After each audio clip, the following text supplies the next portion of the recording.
Welcome to the Open Mic Broadcast Network, the radio guy, Dr. Mike Prince. We are in the midst of March Madness, and you know what that means.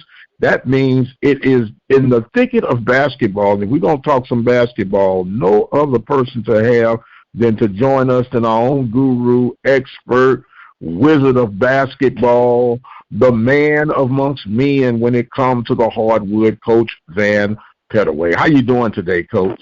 I am doing fantastic. It's been another great day that he's given all of us, and I'm looking forward to March Madness and all of the drama, the heartache, and everything else that comes with it.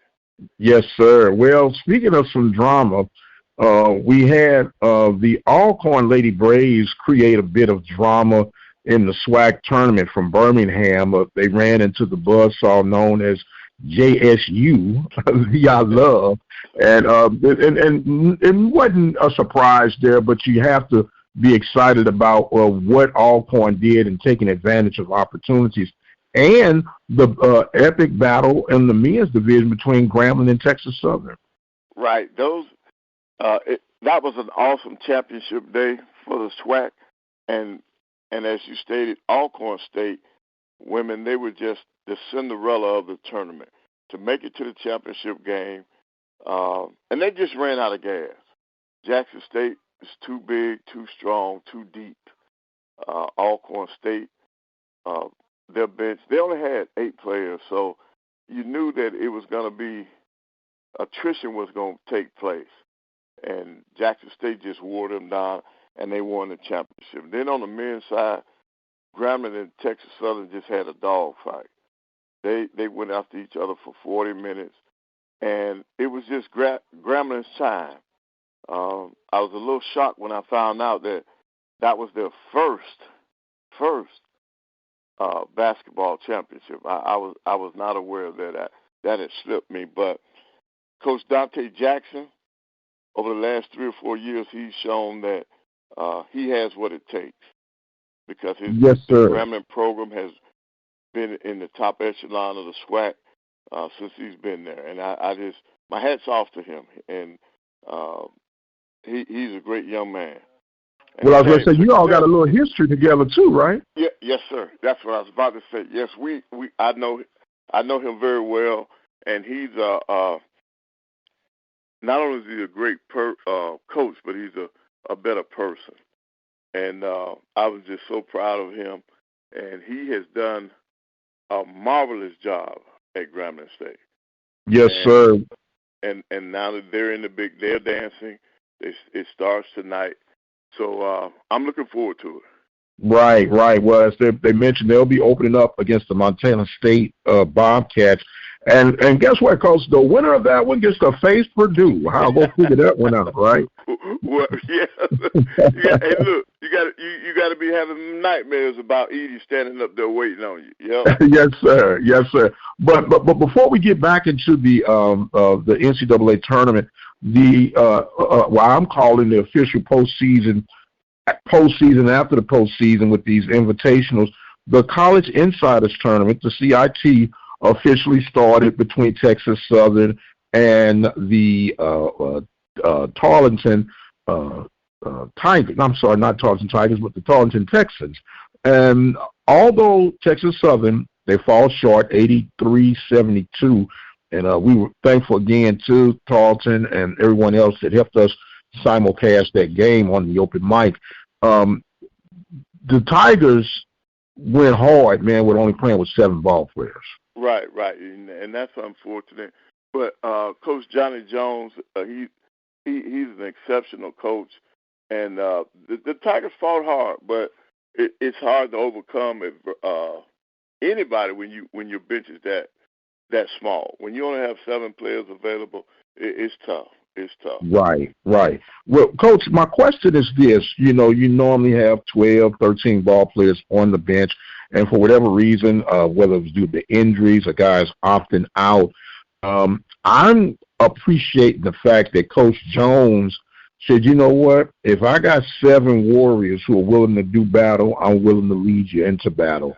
And in most cases, you have some coaches just reject that invite because they were afraid they didn't have enough depth to go out and be competitive. Right. Not only that, I think it's depth, and then a lot of them had other reasons. I think this time, because the NC2A changed their calendar, it threw a loop into everything because a lot of the schools were on spring break this time around. And therefore, a lot of coaches opted not to even participate in postseason tournament. I'm not just talking about teams in the SWAC now. There were a lot of teams who normally would be in the CIT, the CBI, and we're not talking about the NIT. Most people will go to the NIT, except some of the major powers will never accept the invitation to the NIT because they feel like that tournament's beneath them. But in our case of the mid-majors, man, as a coach, if I had an opportunity, I don't care how bad my season went or what happened in my conference tournament, if I had an opportunity to play in a tournament, postseason tournament, I would take it. I would take it for a couple of reasons. Number one, I would want my kids to see that you can still play after, let's say you lost the game in the tournament. There's still other options out there. Then I will be looking to the future. This is now an opportunity for me to see what I'm going to have for next year. So I will probably be experimenting in the tournament as I progress. So as a coach, I would take full advantage of that opportunity to participate.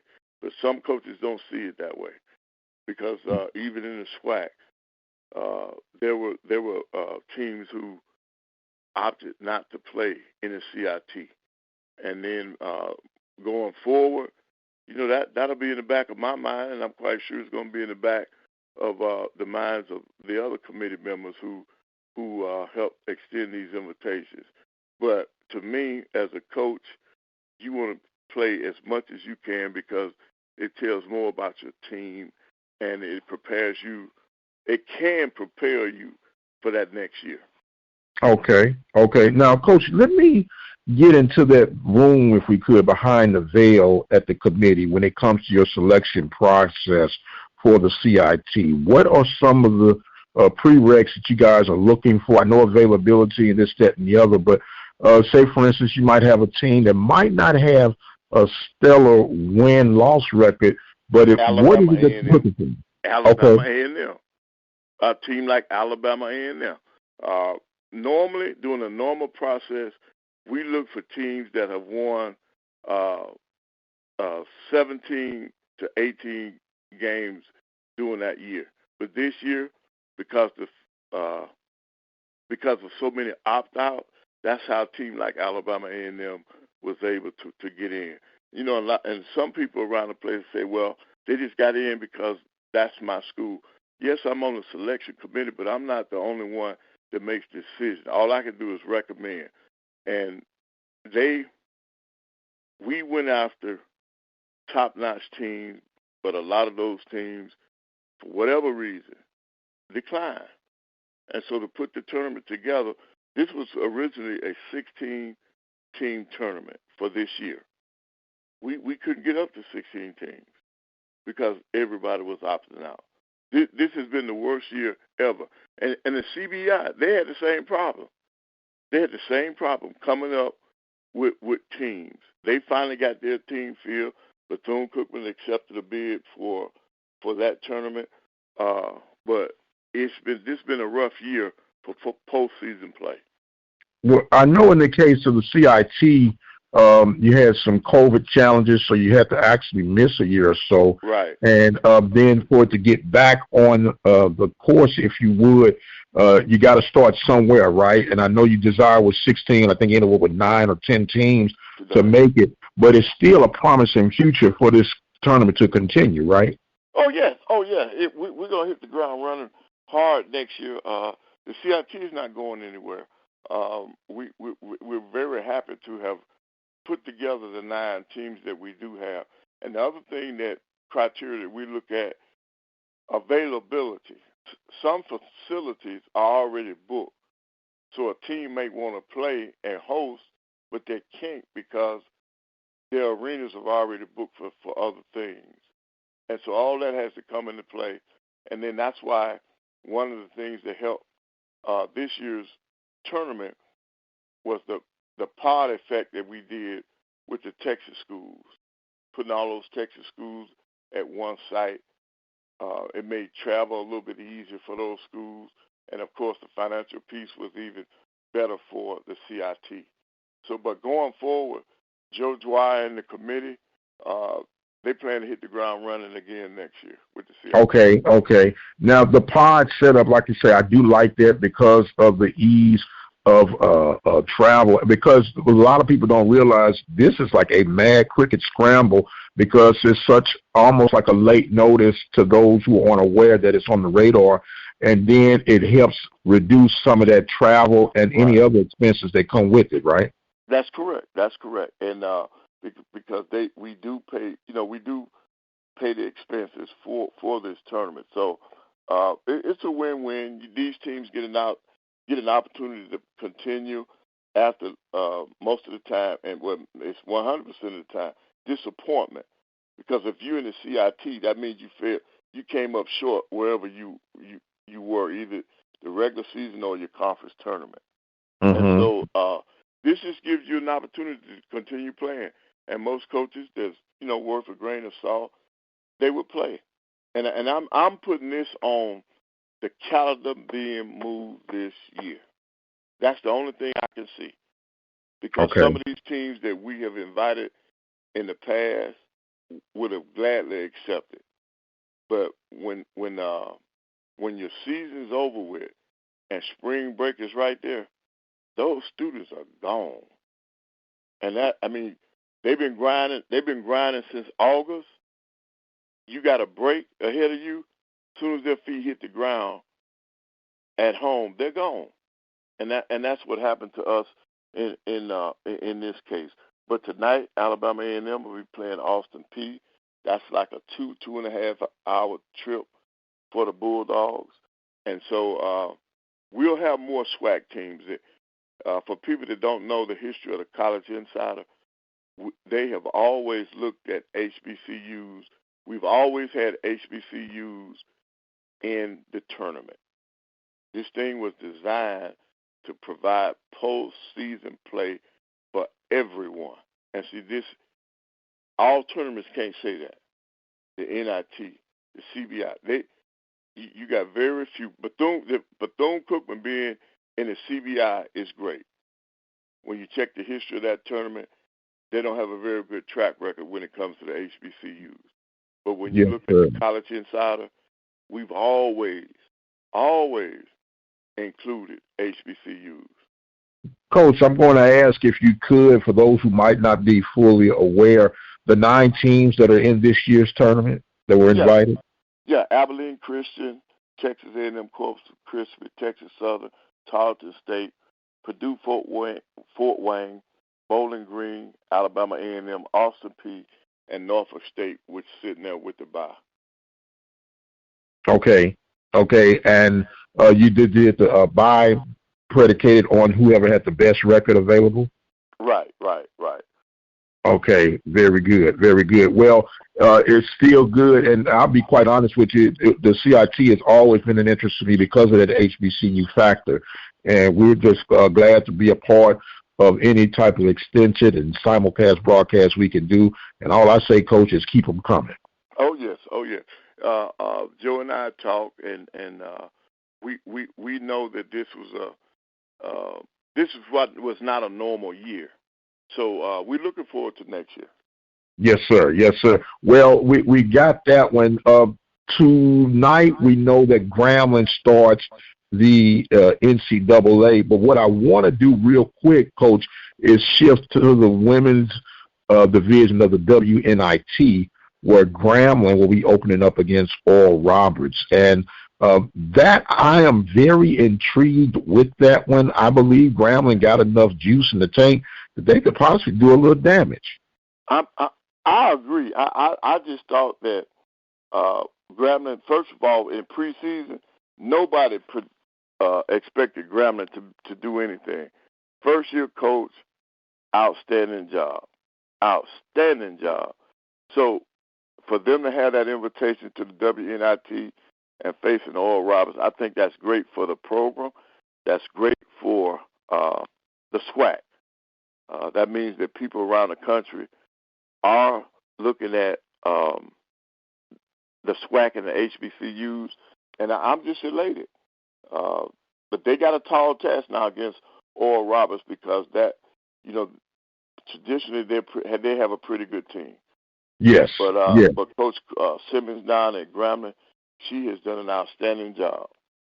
No doubt. And like I said, maybe I'm holding on to a couple of rabbit's feet or something like that, but I just feel like they might be able to do a little surprising damage on Thursday. Now we'll swing back to, I guess we say, the main stage. Grambling, we did mention, will be facing off against Montana State, and that winner will take on Purdue. And with all this on the table, people don't realize the significance of being able to win that first round, not only for the SWAC individual program, but for the conference as a whole on what it does for revenue 2-3 years down the road. Can you kind of explain that, Coach? Right. Well, the NC2A, when you win each round that you advance, there's more money that the NC2A allocates for the conference. The money goes to the conference. The team that participates in the NC2A, of course, gets a larger share of that money. And it's just a win-win situation. And the SWAC, over the years, we have proven, especially since they put this play-in game in, that we can be successful. And I'm rooting for I'm rooting for Coach Jackson and Grambling State, and I can't wait for the game this afternoon.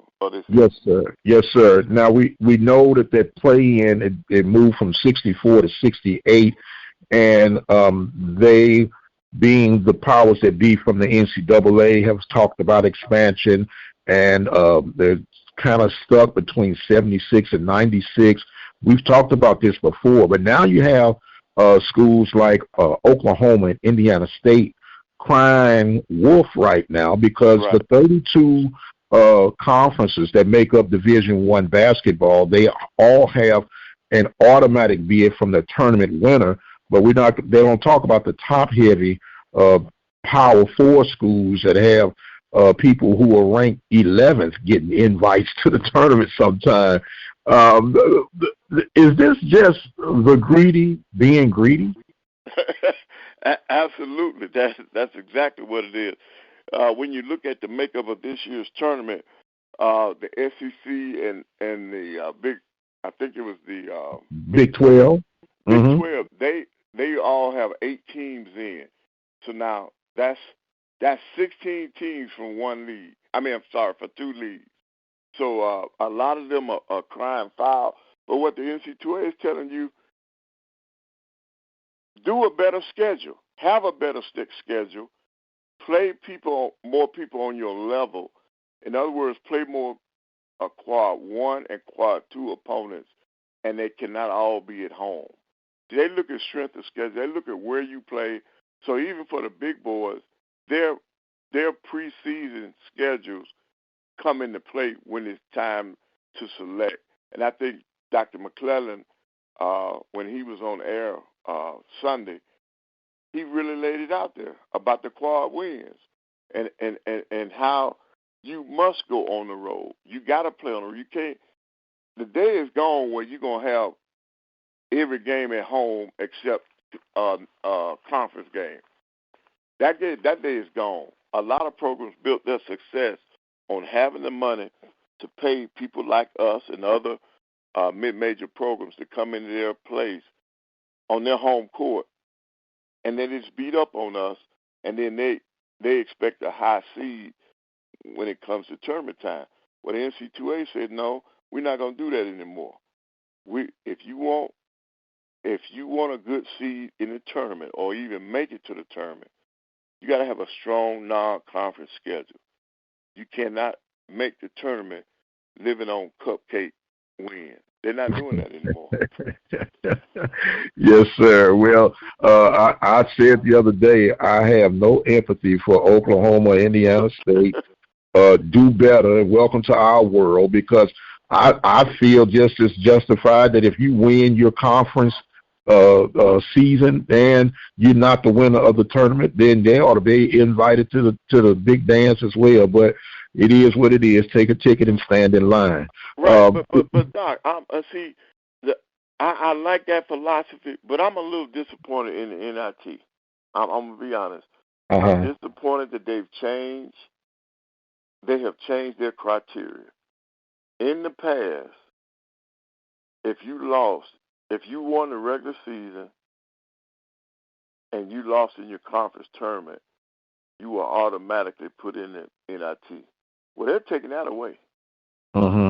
So if Grambling had not won that tournament, their only postseason play would have been the CBI or the CIT. They would not have been in the NIT. And I think that's wrong. And the other piece that I'm concerned about, when we do have expansion, what's going to be the criteria for the AQ? Are they going back to your conference regular season champion, or are they going to continue with the tournament champion? Because if they go to the regular season conference champion, what does that do for your conference tournament? You don't really need them on our level. Right. Now for the big boys, yes, they will have them. They will continue to have their conference tournament, because picking up a couple of more wins may give some of those schools an opportunity to get in as an at-large. But there will be no at-large for the MEAC and the SWAC. Well, they got to do something, Coach, because at this point, the regular season is really non-factor. You know, it's non-factor, and that's disappointing, because and for this season on the behalf of the SWAC, it worked out the way it should have been on both sides with the women and the men. Right. But every now and then, you know, that's why they call it March Madness. You'll get a wild rabbit on the loose and disrupt everything. And I think that's a lot of impact as well on some of these schools being deflated when it comes to the other invitations. They'd be like, oh, man, I'm just drained and I don't want to go any further. But hopefully they will work this out. We're talking with our basketball expert, Coach Van Pettaway, about all the nuances and the changes of college basketball. And, Coach, I know we just completed the SWAC tournament from Birmingham, Alabama. And the buzz in the atmosphere is being that the tournament will shift from Birmingham to Atlanta for the next season. I want to know your insight on that. How do you see that, and what are you thinking, that being positive or negative? Well, I guess you're going to have to wait and see. Is that going to help attendance moving to Atlanta? Will Atlanta be a bigger draw for our fans? I know if they're not coming to Birmingham, Atlanta is a lot further for all of our institutions. So I don't know if that's in the best interest of the SWAC or not. But I'm assuming that since that decision has been made, that they have already looked at that, and they're projecting that we will have larger crowds. It will be an opportunity for more people to come into Atlanta, because there's more entertainment other than the tournament in Atlanta. So well, I hope the best for them. Here's my question. I won't call it concern. It might be a concern depending on how a person interprets it. Now, and this might put your Alabama schools in the fire just for a moment, Coach. It seems that for the past 5, 6 seasons or so, that the tournament, I'm speaking basketball right now, has been heavily favored toward Eastern teams, okay, and their fanfare being able to travel there.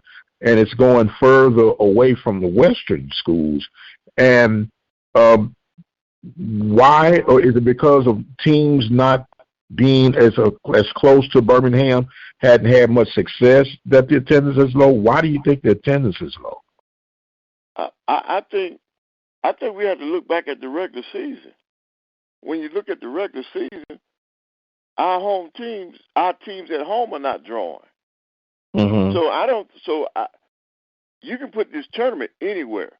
If your fan base is not following you to your home arena, you should not expect them to follow you to a tournament that's miles and miles away.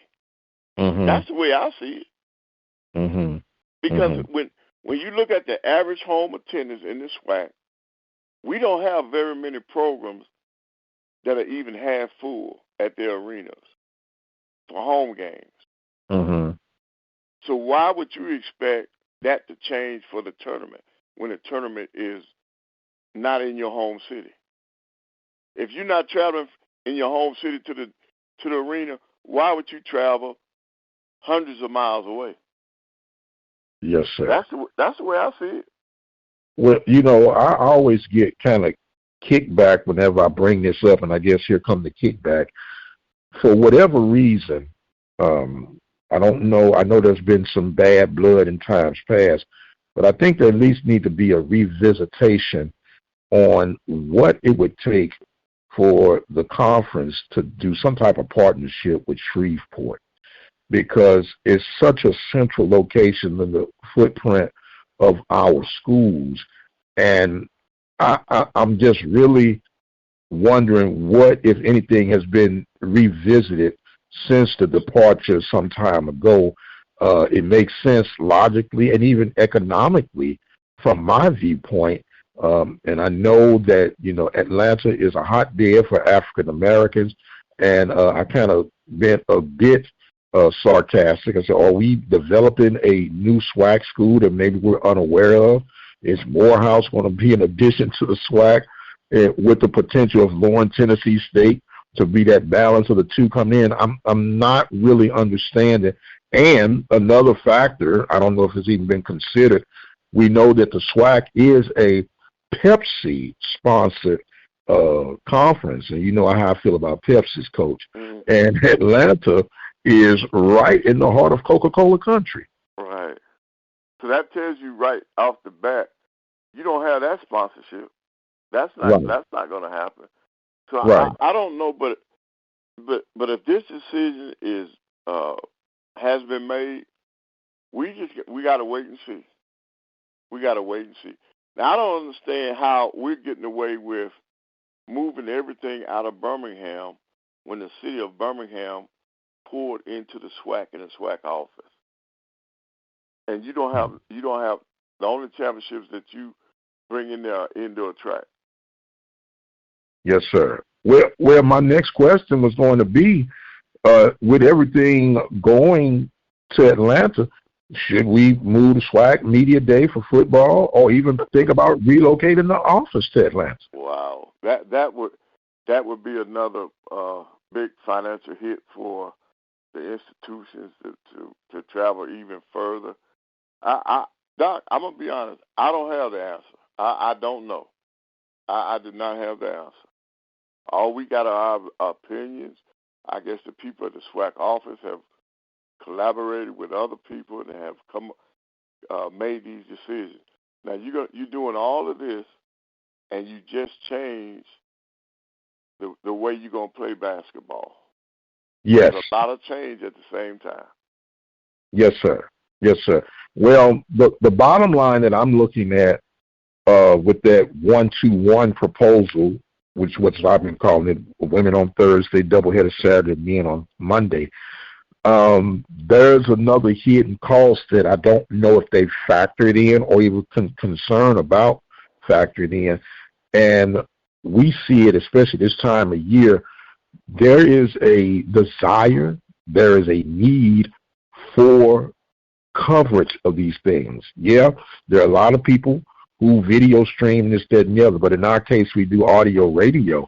There are a lot of people who join in for us for audio broadcast coverage. How are you going to split these broadcast teams up? Because you can't expect a person to be off on their what they quote-unquote day job to be there for a Thursday night women's game, which means they would have to leave Wednesday to be there for Thursday, stay overnight Friday, be there for the doubleheader on Saturday, stay over on Sunday, and then do the Monday game on wherever they are. And then by the time they get back late Monday, then Tuesday and Wednesday, they got to get ready to get back on the road again. Right.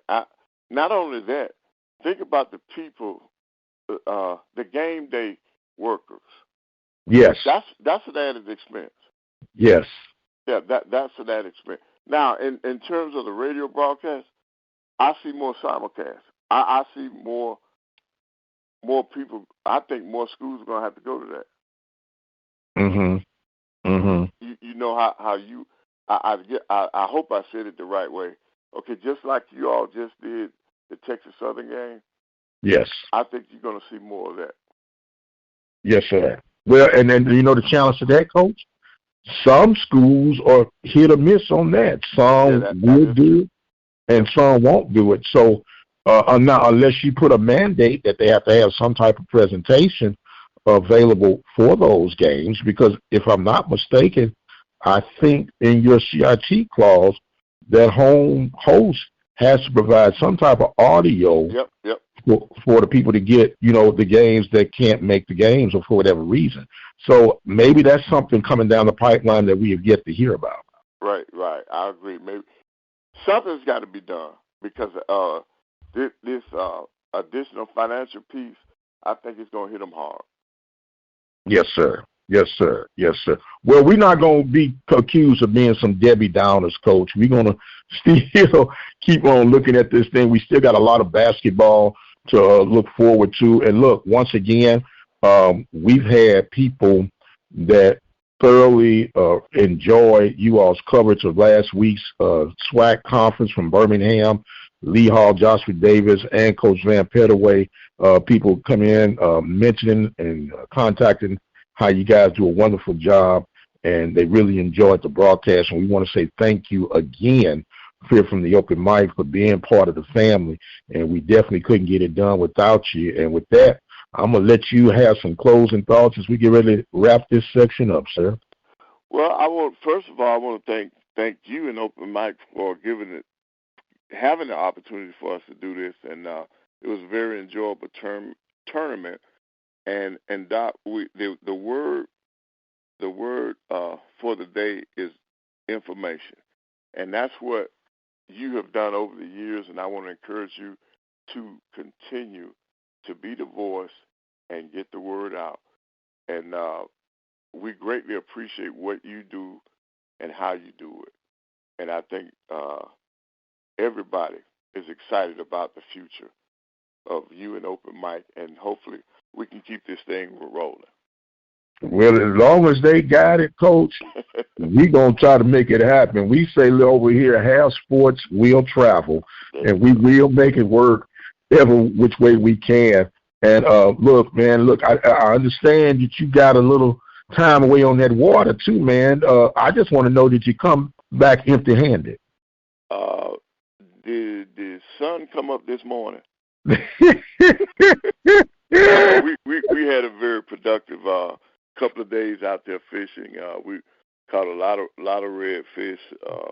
We were happy, and this trip had been planned for quite some time. So the scooter and I, we made it everywhere. We were not held back, and we had fun. And anytime you can fellowship with family and friends, I think you should. So we had a blessed trip, and I'm happy for that. Well, we're happy to hear that, sir, and we're going to be able to recap this. Lord say the same, and the creek don't rise next week. He is our basketball guru, comrade, our mentor. We call him Papa Pettaway over here, and truly appreciate he and all that he brings to the table. I am the radio guy, Dr. Mike Prince. You can follow me on X at The Mike Prince Show. Subscribe to our YouTube channel at the Open Mic Broadcast Network. I must exit stage left for right now. My time is far spent. So until the next time, you guys be blessed, and we'll see you on the other side.